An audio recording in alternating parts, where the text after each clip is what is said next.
بسم اللہ الرحمن الرحیم. لاکھوں کروڑوں درود آقا علیہ السلام کی ذات اقدس پر جو وجہ تخلیق کائنات ہیں. معزز ناظرین، پروگرام بازگشت کے ساتھ میں ہوں آپ کا ہوسٹ گلزار چوہان. آج کے پروگرام میں ہمارے ساتھ تشریف فرما ہیں چیئرمین جماعت صوفہ پاکستان جناب بیرسٹر سید وسیم الحسن نقوی صاحب. آپ حافظ آباد کی حلقہ N87 اور PP 70 سے امیدوار ہیں. میں انتہائی شکر گزار ہوں شاہ صاحب آپ کا کہ آپ نے اپنے قیمتی وقت میں سے ہمیں ٹائم دیا یہاں تشریف لائے. تو میں سب سے پہلے پوچھنا چاہوں گا کہ قبل ازیں آپ کے والد محترم مقبول ارب و اجم صاحبزادہ پیر سید شبیر حسین شاہ صاحب رحمۃ اللہ علیہ، انہوں نے حافظ آباد سے MPA کے کئی الیکشن لڑے. آپ نے بھی ایک دفعہ الیکشن لڑا. تو الیکشن تو آپ نے لڑے، لیکن کیا وجہ ہے کہ آپ الیکشن جیت نہیں سکے، اسمبلی میں پہنچ نہیں سکے؟ اس حوالے سے بتائیں. بسم اللہ الرحمن الرحیم. سب سے پہلے تو میں گلزار چوہان صاحب کا شکریہ ادا کرتا ہوں کہ give me this opportunity to come here and talk to you. جو آپ نے سوال کیا کہ وہ الیکشن جیت نہیں سکے، actually it is very unfortunate کہ جو ہمارے ساتھ تھے وہ جس طرح چل رہے تھے تو چلتے ہمارے ساتھ تھے، لیکن ان کی سپورٹ دوسروں کے ساتھ تھی. اچھا. اور یہی وجہ ہے کہ آپ جو انہوں نے ہمارے ساتھ کیا، جس کے لفظ بولتے ہیں مکافات عمل، آج وہی ان کے ساتھ ہو رہا ہے کہ جن کے لیے انہوں نے مرتے رہے اور وہ وضو کرنے کے بغیر ان کو چھوڑ کے چلے گئے. ٹھیک ہو. اس لیے وہ ایکچولی گھر کا بیدی لنکا ڈھایا. ہم اخلاص کے ساتھ ان کے ساتھ تھے اور انہوں نے جو ہے نا وہ بددیانتی کی اور ایک مثال قائم کر دی کہ جی آپ میں اس طرح کیا پہلے کبھی نہیں ہوا. تو اس لیے میرا خیال ہے کہ ہمارے جو پینل تھا، پینل کے جو لوگ تھے وہ دوسری طرف مل گئے تھے، جس کی وجہ سے ہم الیکشن لوز کر گئے. اچھا، قبل ازیں آپ پاکستان تحریک انصاف آپ نے جوائن کی. جمعیت علماء پاکستان صاحبزادہ ابو الخیر محمد زبیر صاحب ان کی جماعت کے پنجاب کے صدر تھے. اس کے باوجود آپ نے اب تحریک لبیک کو جوائن کیا اور ان کے کینڈیڈیٹ ہیں. کیا فرق آپ نے محسوس کیا؟ ان جماعتوں کو چھوڑ دیا ہے یا جسے جوائن کیا؟ اس حوالے سے دیکھیے، جب میں نے تحریک انصاف میں تھا تو یہ it is a time right after election 2013. 2013 کی الیکشن کے بعد 2013 کی الیکشن میں میری PTI کے ساتھ بات طے ہوئی کہ میں آپ کے ساتھ الیکشن، انہوں نے کہا جی آپ ہمارے ساتھ چلیں، عمران خان آ رہے ہیں تو آپ وہاں پہ آ کے اناؤنس کریں. میں نے کہا جی اس صورت میں کروں گا اگر آپ کا کینڈیڈیٹ میرے حق میں وڈرا کرے تو میں آپ کی پارٹی کو جوائن کروں گا. لیکن ان کا یہ پاسبل نہیں ہے، پھر میں نہیں گیا تھا. تو آپ الیکشن کے بعد پھر ان کا چودھری اعجاز صاحب پریزیڈنٹ تھے، انہوں نے مجھے اپروچ کیا، میں نے پارٹی کو جوائن کر لیا. تحریک انصاف کو عمران خان صاحب کے ساتھ شاہ مقیشی صاحب کے گھر میں بیٹھ کے میں نے جوائن کیا تھا. تو اس کے بعد جب سال 2 سال رہا تو لوکل جب میں یہاں پہ پہنچا تو اس وقت یہ مہدی حسن بھٹی گروپ نے جوائن کیا. مہدی حسن بھٹی گروپ کے ساتھ 2-4 مہینے میں نے کام کیا، لیکن جب بلدیاتی الیکشن آیا لوکل باڈیز کا تو اس الیکشن کے اندر مجھے وہی خوشبو نظر آئی جو پہلے گروپ کے ساتھ ہمارے ہوتی رہی تھی. تو اس لیے پھر میں نے بجائے اس کے کہ میں ان سے دوبارہ وہی ڈسا جاؤں اور اسی طرح جس طرح میرے والد صاحب کا سنا ہے تو پھر میں نے ان کو خیر بات کہہ دیا. یعنی آپ محتاط ہو کے چلتے؟ اب میں محتاط ہو کے شاہ صاحب تو ڈسے گئے، لیکن آپ چاہتے ہیں کہ میں چاہتا تھا کہ میں اب جن سراغوں سے وہ ڈسے گئے آپ انہیں بند کر کے. تو میں نے پھر بھٹی صاحب کا رویہ دیکھا، مہدی حسن بھٹی صاحب کا، کہ وہ اسی طرح ان میں ڈکٹیٹر شپ تھی، اسی طرح ان میں وہ پرائڈ تھا اور وہ مطلب، تو پھر اس کے بعد کسی پہ اعتماد نہ کرنا اور کسی کو اس کا رائٹ نہ دینا، وہ فیوڈل مینٹیلٹی کے لوگ تھے. تو میں نے پھر ان سے کنارہ کشی کر لی. اس کے بعد پھر میں JUP کے لوگ، آپ نے مجھے اپروچ کیا، انہوں نے کہا جی آپ کام کریں. میں JUP میں کام کیا، لیکن JUP کا پبلک کا کوئی کام مجھے نظر نہیں آیا.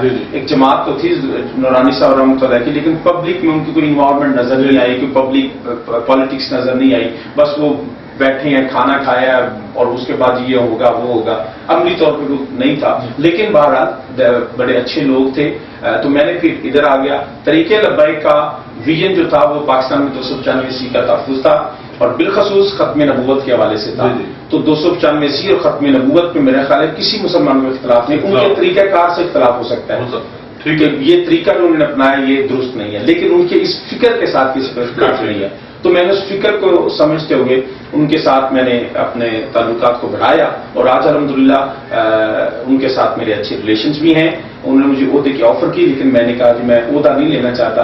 کیونکہ عہدہ تو تب لوں گا جب فلی میں ہو جاؤں گا. تو ابھی صرف میں آپ کے ساتھ تعاون کروں گا الیکشن کی حد تک, اور الیکشن کے لیکن وی این کے ساتھ تا قیامت کھڑا رہوں گا. وی این کے ساتھ تا قیامت کھڑا رہوں گا.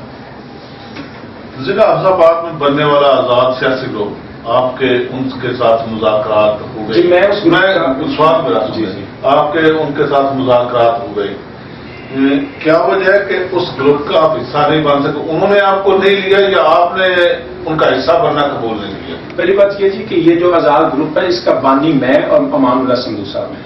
اچھا. یہ آج سے 4 مہینے پہلے میں اور امان اللہ سندھو صاحب نے ملاقات کی اور میں نے کہا جی نہ بھوت نہ کولو, دونوں کے خلاف کانٹیسٹ کریں گے اور یہ بات طے ہوگی. جی جی. جب بات طے ہو گئی تو میں نے اسداللہ رائی صاحب کو اور رائے جہانگیر صاحب کو, امان اللہ سندھو صاحب, اس میں ملک غلام شارو صاحب, شعیب شاہ صاحب, ان کو میں نے لاہور اپنے گھر میں بلایا. اچھا. بلا بلا کے تقریباً 6-7 گھنٹے کی سیٹنگ کی, رات 2 بجے تک بیٹھے رہے. اس میں ہمارے جو اسداللہ صاحب ہیں وہ اس وقت ممبر تھے پارلیمنٹ کے, صوبائی اسمبلی کے, تو انہوں نے کہا جی میرے کچھ سیٹیں آنی ہیں, کچھ سینٹ کے الیکشن ہے, تو آپ مجھے تھوڑی سی رخصت دے دیں. تو وہ اس بات پہ باقی سارے اگریڈ تھے, شعیب شاہ صاحب, راجہ جہانگیر صاحب, میں بھی, سندھو صاحب, لیکن اسداللہ صاحب کی اس بات سے ملک فیاض صاحب کو میں نے نہیں بلایا تھا. تو وہاں پہ جب یہ بات ہوئی تو انہوں نے کہا جی ایگری ہیں, لیکن اسداللہ رائی صاحب نے کہا کہ یہ تھوڑے سے معاملات ہیں, آپ مجھے تھوڑا سا وقت دے دیں تاکہ یہ میں معاملات سیٹل ڈاؤن کر لوں. ہم نے ان کو بابر کرایا کہ جن لوگوں کے آپ امید رکھے بیٹھے ہیں وہ کبھی بھی آپ کی اس آس امید کو پورا نہیں اتریں گے, لیکن ہم نے ان پہ حسن ظن رکھتے ہوئے ان کو کہا کہ شاید یہی وجہ ہو کہ وہ کچھ کام کرنا چاہ رہے ہیں پبلک کے لیے. تو وہ محفل برخاست ہوگی. اس کے بعد میری مختلف حوالے سے کبھی کسی سے میٹنگ, کبھی کسی سے میٹنگ. تو پھر آخر کار الحمدللہ سندھو صاحب کا اور میرا وہ خواب جو پایا تکمیل کو پہنچا, ہم کامیاب ہو گئے ان سب کو ایک جگہ پہ بٹھانے. اس وقت تک لیاقت حسین بھٹی صاحب اس پینل میں نہیں تھے. ٹھیک ہو. اور ہمارا آپشن یہ تھا کہ اسداللہ رائی صاحب نیشنل اسمبلی پہ آئیں گے, شعیب شاہ صاحب, راجہ جہانگیر صاحب اور میں 3 نیچے آ جائیں گے. یہ ہمارا آزاد پینل ہوگا. خیر اسداللہ رائی صاحب, میں بڑی کھل کے بات کرتا ہوں. اسداللہ رائی صاحب جو تھے وہ پھر بھی ان کو امید تھی کہ شاید یہ کریں گے, لیکن وہ اسی طرح دونوں تارڑ گروپ بھی اور بھٹی گروپ بھی, وہ تارڑ گروپ نے ان کو امید دلائی, بھٹی گروپ نے ان کو امید دلائی. ہم بار بار کہتے رہے کہ اسداللہ صاحب ان دلوں میں تیل نہیں ہے تو اپنا, لیکن اسی طرح ہوا. بھٹی صاحبان کے ساتھ میٹنگیں, پھر ملک فیاض صاحب اور اسداللہ صاحب کی کمٹمنٹ تھی کہ جدھر جائیں گے اکٹھے جائیں گے, اور ملک صاحب نے جو ہے نا بڑی کمال محبت فرماتے ہیں ان کو کہا جی لو I am going you stay here. Malik صاحب جو تھے وہ آگے چلے گئے اور اسداللہ صاحب کا کوئی رستہ نہ رہا. جب کوئی رستہ نہ رہا پھر اسداللہ صاحب نے دوبارہ ہمیں اپروچ کیا جی اب مجھے آپ اپنے ساتھ رکھ لیں, اور انہوں نے حتیٰ کہ نون لیگ کی انٹرویو بھی دے کے آگے. اچھا. تو ان سے کہا کہ چلے مجھے ادھر نہیں تو مجھے شہر میں ٹکٹ دے دیں, لیکن انہوں نے جب ریفیوز کر دیا, میڈم سائرہ صاحبہ نے اس کو ان کی نہ کی وجہ سے پارٹی کی نہ ہو گئی, تو وہ دوبارہ ہم میں شامل ہو گئے. اس کے بعد جو ریسنٹ میٹنگز میں ہماری بات چلی, ایگریڈ ہوگی اس بات پہ کہ ہم نے مہدی بھٹی صاحب کے ساتھ اور افضل حسین تارڑ صاحب الائنس نہیں بنانا. اس بات پہ تمام کا اتفاق تھا. جب لیاقت بھٹی صاحب کی میری ڈائریکٹ اتنا نہیں تھا, شعیب شاہ صاحب کے ذریعے سے ان سے ملاقات ہوئی, علیحدہ بھی 1-to-1 ملاقات رہی. ان سے بھی میں نے یہ کہا کہ حافظ آباد کے عوام کے لیے حافظ آباد کے استحصال جو ہو رہا ہے اس کے رائٹس کے حوالے سے, اور یہاں پہ جو 2 شخصیات لوگوں کو غلام بنا کے رہ رہی ہیں, ہمیں اس کے خلاف کرنا ہے. اور دوسرا ختم نبوت اور 295 کا. بھٹی صاحب اس بات پہ انیشلی ایگری ہو گئے, لیاقت حسین بھٹی صاحب, لیکن ہمارے کچھ تحفظات یقیناً تھے کہ آپ کے بھائی ہیں, کل کو آپ دوبارہ مجبوریاں بن جاتی ہیں. انہوں نے بھٹی صاحب نے کہا جی میں ہر صورت میں اگر صلح بھی ہو گئی لیکن پھر بھی الیکشن کنٹیسٹ کروں گا اور آپ کے ساتھ رہوں گا, ٹھیک ہو, چاہے جو بھی ہو جائے.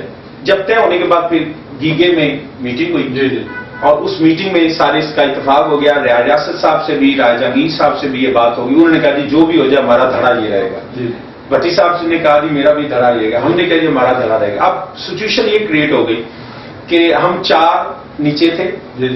رائے ریاست صاحب نے این اے کی سیٹ سے وڈرا کیا لیکن بھٹی صاحب کے ساتھ, کہ پہلے انہوں نے کہا جی بھٹی صاحب جان دو میں نے آپ کی اتنی سیکریفائز کی ہے تو آپ اس طرح میرے لیے کریں. لیکن خیر کچھ بات طے کرنے کے بعد رائے ریاست صاحب نے کہا جی میں وڈرا کرتا ہوں, لیاقت بھٹی صاحب ہمارے این اے کے کینڈیڈیٹ ہوں گے. لیکن اس کے ساتھ یہ بھی تھا کہ رائے جہانگیر صاحب کو کچھ وقت دیا جائے, ان کو ایڈجسٹ کہیں نہ کہیں کیا جائے. اس کے بعد پھر ایک دن کا ٹائم رائے صاحب نے بھی لیا. میرے بھی کچھ تحفظات تھے کیونکہ میں نے ان سے یہ میسج کنوے کیا تھا کہ میں at any cost I am candidate, I will not withdraw at any cost.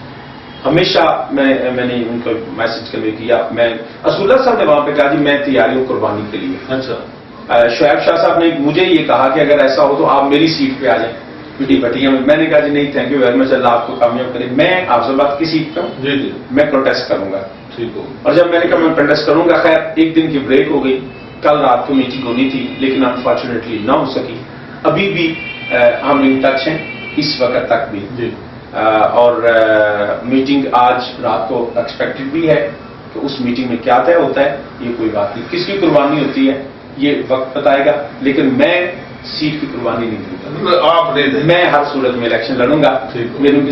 دو چیزیں میں نہیں چھوڑ سکتا, ایک ختم نبوت کی تحریک کو نہیں چھوڑ سکتا, دوسرا اپنی ممبرشپ مطلب اپنی کانٹیسٹ کو نہیں چھوڑوں گا. اس کے علاوہ جو بھی معاملات ہوں گے میں شاید ان کے ساتھ کمپرومائز کر دوں. نہیں, آپ کی بڑی اچھی بات آپ نے بتائی کہ آپ مقابلہ ضرور کریں گے, الیکشن میں حصہ لیں گے. تو اگر یہ آزاد لڑتے ہیں تو آپ ان کے ساتھ آزاد جائیں گے یا پارٹی کی طرف سے؟ چانسز تو یہ ہیں کہ میں ٹکٹ طریقے لبیک کر لوں گا, بلکہ ان کو بھی قائل کروں گا. اگر وہ نہیں لیتے تو پھر یہ فیصلہ ان کا ہوگا. مجھے ویسے امید ہے کہ اگر وہ نہ بھی لیں گے تو شاید وہ اتنا کمپرومائز میں بھی کر لوں کہ میں کہوں جی ٹھیک ہے آپ آزاد آ جائیں, اور وہ بھی شاید کر لیں کہ آپ تحریک پہ آ جائیں. لیکن ہمارے جلد سے پینل اکٹھا ہوگا. یعنی آپ تحریک کی طرف سے الیکشن لڑیں گے پروبیبلی, غالباً. فی الحال تو سننے میں آ رہا ہے کہ آپ نے پی پی 69 میں امداد اللہ خیالی کا.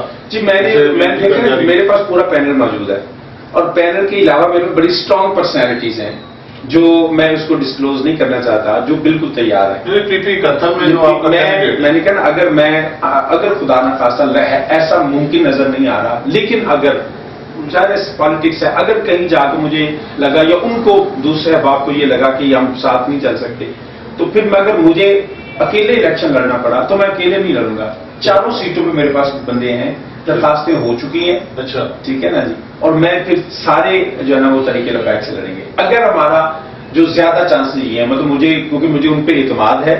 لیاقت بھٹی صاحب نائس مین, وہ کمٹمنٹ انہوں نے مجھے دی ہے. اپنا شعیب شاہ صاحب نے کمٹمنٹ دی ہے. رائے برادران سے بھی میرے اچھے تعلقات ہیں. عبداللہ صاحب بھی نائس مین, مطلب ان پہ ایسا کوئی داغ دبا نہیں ہے. مجھے امید ہے کہ وہ کیونکہ ہم نے پالیٹکس کرنی ہے, اس بات کو اگنور نہیں کریں گے. مجھے ایسا نہیں لگتا کہ میں شاید اکیلا جاؤں. لیکن اگر کہیں 1000 کے 1000ویں حصے میں کہیں ایسا ہو تو میں 4 سیٹوں پہ الیکشن میرے کینڈیڈیٹس ہیں, 4 سیٹوں پہ کنٹیسٹ کروں گا. میں صرف 70 پہ نہیں کروں گا. میں ایک بات کہتا ہوں بعض اوقات دوستوں بیٹھے ہوئے کہ میرے خیال میں حافظ آباد ڈسٹرکٹ میں جی چودھری مہدی حسن بھٹی اور میاں افضل حسین صاحب, ان دونوں کے درمیان ایک خاموش معاہدہ ہے جی کہ کسی تیسرے بندے کو ہم نے آگے نہیں آنے دینا. وہ ہم توڑ کے دکھا دیا آپ کو. تو یہ بلکہ میں سمجھتا ہوں ملک فیاض صاحب کا پی ٹی آئی میں جانا بھی اسی کا ہی حصہ ہو سکتا ہے. جی تو اب ایک چانس بن تھے, ایک موقع تھا کہ حافظ آباد ڈسٹرکٹ کی ان 2 خاندانوں کے اجارہ داریوں سے کوئی جان چھوٹ جائے, لیکن بظاہر تو چھوٹتی نظر نہیں آتی. اس حوالے سے آپ کیا کہیں؟ دیکھیں نا جی, جب بھی کوئی دیوار گرانی ہوتی ہے تو ایک اینٹ پہلے نکالتے ہیں. جی جی. اور جب ایک اینٹ نکل جاتی ہے تو دوسری اینٹیں نکالنی بڑی آسان ہوتی ہے. اس وقت آپ دیکھ سکتے ہیں ڈسٹرکٹ کے اندر ایک اینٹ نہیں, ان کے درمیان سے نا کافی اینٹیں نکل چکی ہوئی ہیں. اور یہ ان کی دونوں گھروں کا آخری الیکشن ہوگا انشاءاللہ تعالی. اس الیکشن کے بعد right it down and tell me when next election کہ اگلے الیکشن میں یہ دونوں سیاسی طور پر مرحوم ہو جائیں گے. ویسے اللہ ان کو زندگی دے گی, دونوں سیاسی حوالے سے مرحوم ہو چکے ہوں گے. ٹھیک ہو گیا. اچھا شاہ صاحب, آپ تحریک لبیک کے حوالے سے میں سوال پوچھنا چاہوں گا کہ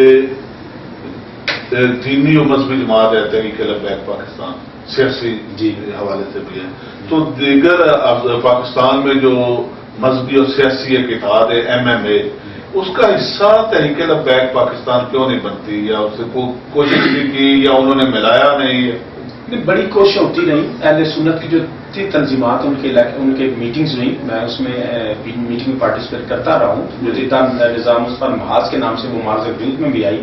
احمد سید کاظمی صاحب, محمد رضا صاحب, سرورت اعجاز قادری صاحب, منور شاہ صاحب جماعتی, میں حتیٰ کہ اپنے دیگر مشائخ کو، رضا ثاقب صاحب بھی اس میں شامل ہوتے رہے، اس میں یہ سارے تمام جتنے تھے، ہم نے اویس نورانی صاحب بھی تھے، مطلب ہم نے تمام کو ایک دفعہ اہل سنت کو اکٹھا کیا. لیکن اس میں آپ کو پتا ہے کہ کیونکہ پالیٹکس جو ہوتی ہے نا جناب، وہ میں نے جو سمجھا ہے کہ آپ اپنے فکر پہ رہتے ہوئے کسی حد تک کمپرومائز کر لیں تو یہ روا ہے. جیسے آپ دیکھ لیجئے کہ مشرکین کا مقابلہ تھا، نبی علیہ الصلوۃ والسلام نے صلح حدیبیہ یہود و نصارہ کے ساتھ کی. تو آپ کو بڑے ٹارگٹ کو اچیو کرنے کے لیے تھوڑی دیر کسی نہ کسی کمپرومائز ہو، لیکن اپنی فکر پہ رہتے ہوئے، اپنی فکر کو چھوڑ کے.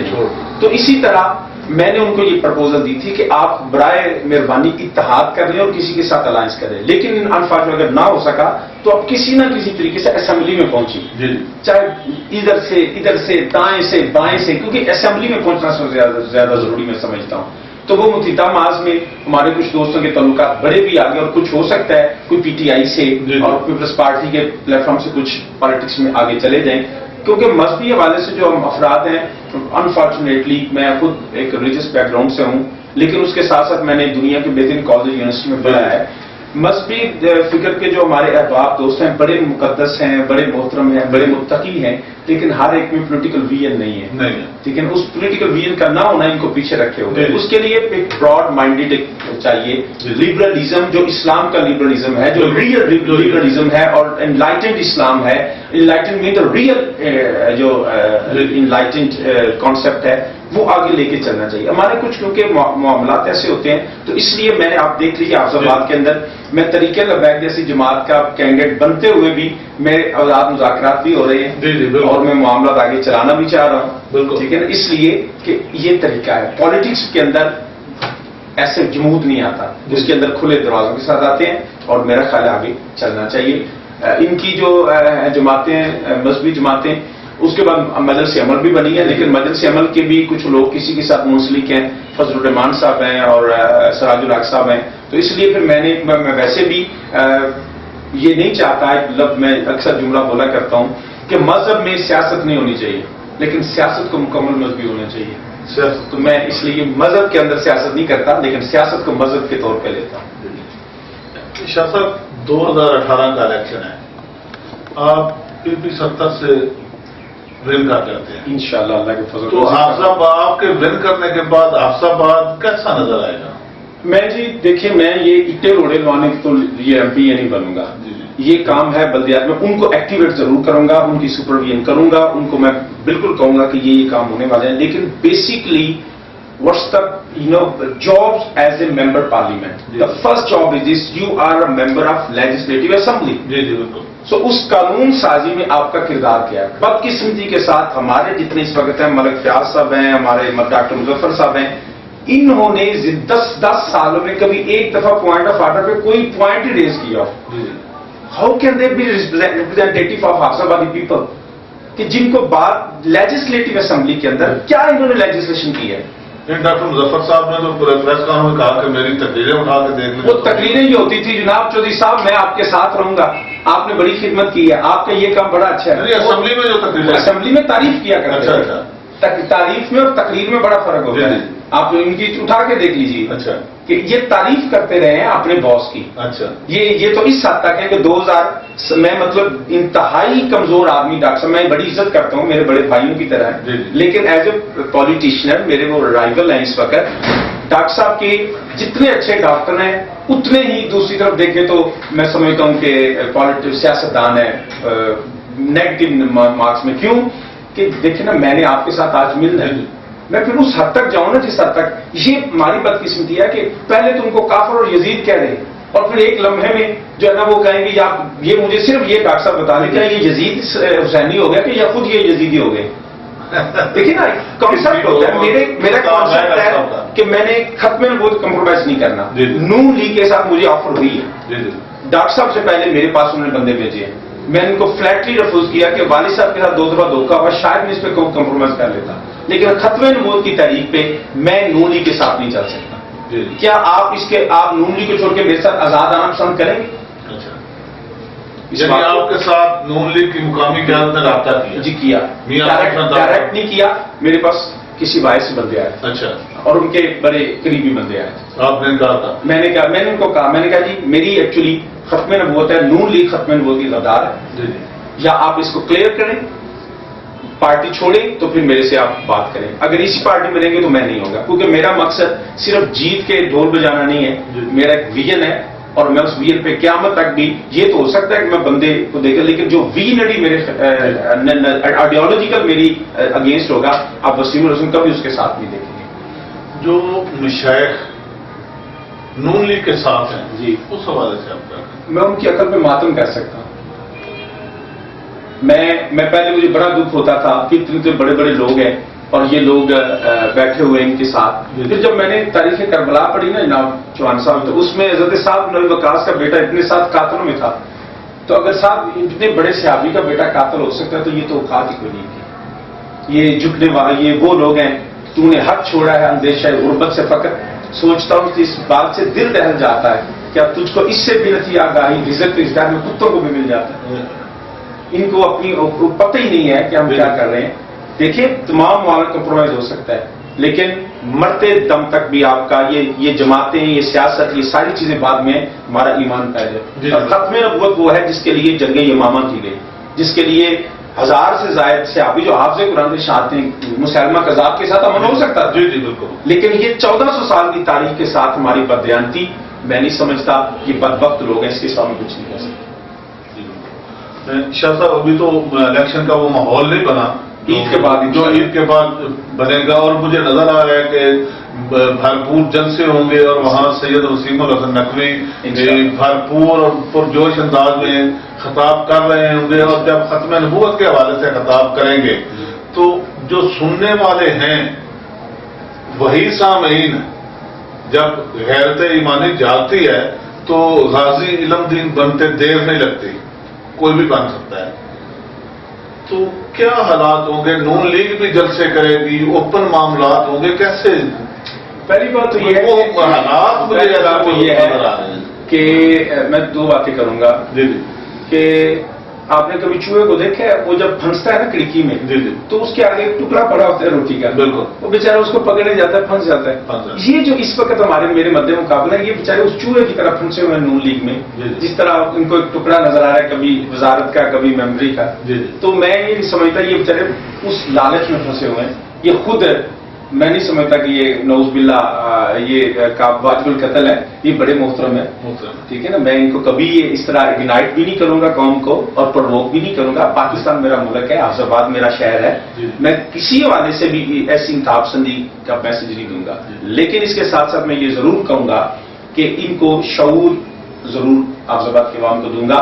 دیکھیں یہ قصور تو ہے ان لوگوں کا جنہوں نے اس کو لا کو بنایا. یہ صرف اس لالچ میں کڑکی میں آئے ہوئے ہیں، ٹھیک ہے نا. اب ان کو یہ جو لوگ اسمبلی کے ممبر تھے جی، وہ تو حصہ دار ہیں نا لا بنانے میں. میں عرض کرتا ہوں نا، وہ حصہ دار ہے، اسی چوہے کی طرح کڑکی میں آئے ہوئے ہیں نا.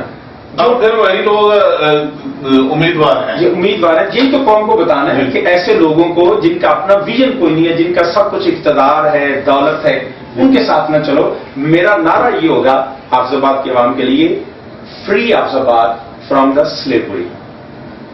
حافظ آباد کی عوام کو آزادی چاہیے ان جاگیرداروں سے، ان مفاد پرستوں سے، ان لوگوں سے جو لوگ حافظ آباد کی عوام کا 40 سال سے استحصال کرتے آ رہے ہیں. یہ مہدی حسن بھٹی صاحب ہوں یا افضل حسین کھارڑ صاحب، ان دونوں کا آپ دیکھ لیجئے 85 سے لے کے 2018 تک 32 سال گزر گئے.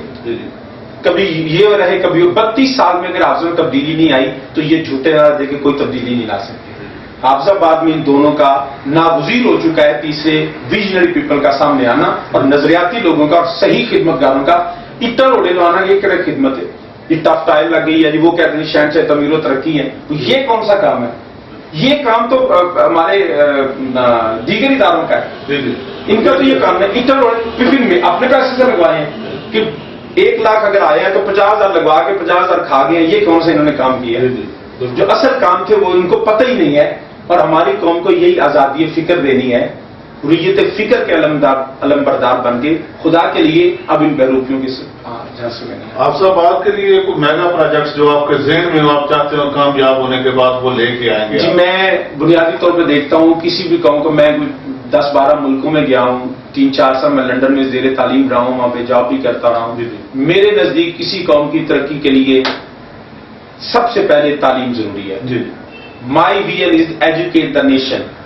میں آفس آباد کی عوام کے لیے سب سے پہلے تعلیم کا، صحت اور روزگار، health, education and employment, this is the prime agenda of Wasim الحسن.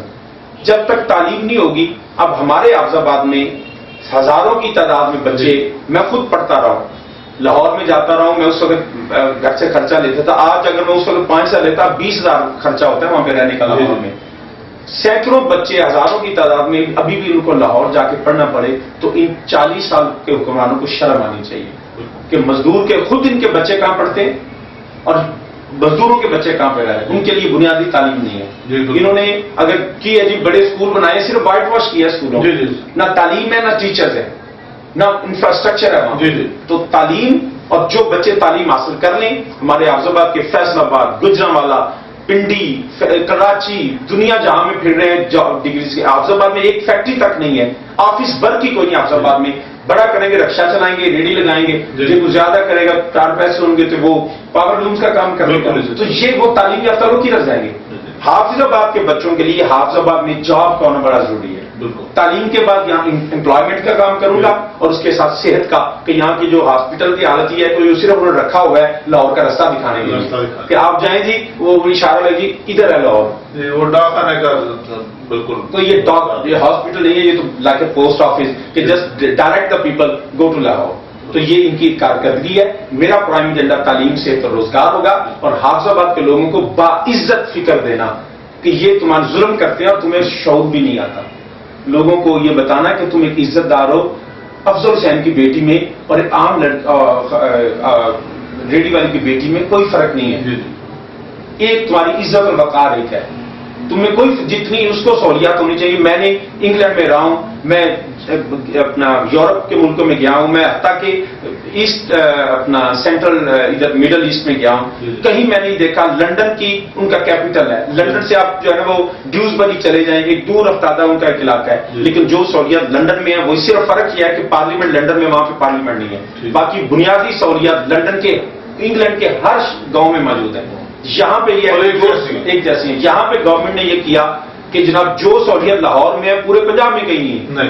وہ پل بنا دیے، وہ جناب یہ کر دیا، وہ کر دیا. اور یہ آ کے لاہور دیکھیں بھائی، آ کے حافظ آباد بھی دیکھو نا، آ کے چھنی میٹھا بھی دیکھو نا، آ کے کولو بھی دیکھو، آ کے رسول پور بھی دیکھو، پنڈی بٹیاں بھی دیکھو، منڈی باؤدین بھی دیکھو. پھر بات کرو پنجاب کی.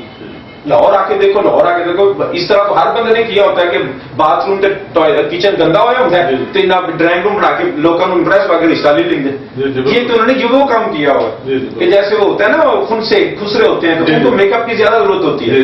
ٹھیک ہے نا، عام خاتون کو اتنی نہیں ہوتی جتنا وہ میک اپ کرتے ہیں. تو انہوں نے خسروں کی طرح لاہور کو میک اپ کیا. جی لاہور دیکھو، لاہور دیکھو. یہ کیا بات ہوئی؟ ہمیں پل دکھا کے تم لاہور کی ترقی کی بات کرتے ہو. لاہور میں دیکھو انہیں پلوں کے نیچے ہزاروں لوگ بیٹھے ہوئے جن کے پاس کھانے کو نہیں ہے، وہ سایہ ڈھونڈتے ان پلوں کے نیچے. یہ کیا انہوں نے ترقی کی ہے؟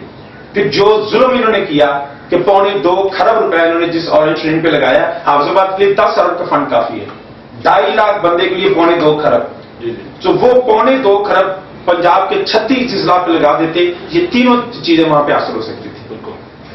تو یہ ہمارا استحصال کیا انہوں نے. اور یہ ہمارے نمائندوں نے ایک دفعہ نہیں کہا کہ ہمارے قوم کا بھی حق ہے. ٹیکس صرف لاہور سے نہیں جاتا، ٹیکس حافظ آباد سے بھی جاتا ہے. میرے تو فون پہ ٹیکس وہ لیتے ہیں، میرے تو یہ قلم خریدنے کو مجھے ٹیکس دینا پڑتا ہے. ٹیکس ہم دیں اور خرچ لاہور میں ہو. یہی وجہ تھی کہ بنگلہ دیش بنا تھا جب وہ کہتے تھے میں اسلام آباد سے پٹسن کی بو آتی ہے. یہ ان حکمرانوں کی بدنیشتی کی وجہ ہے.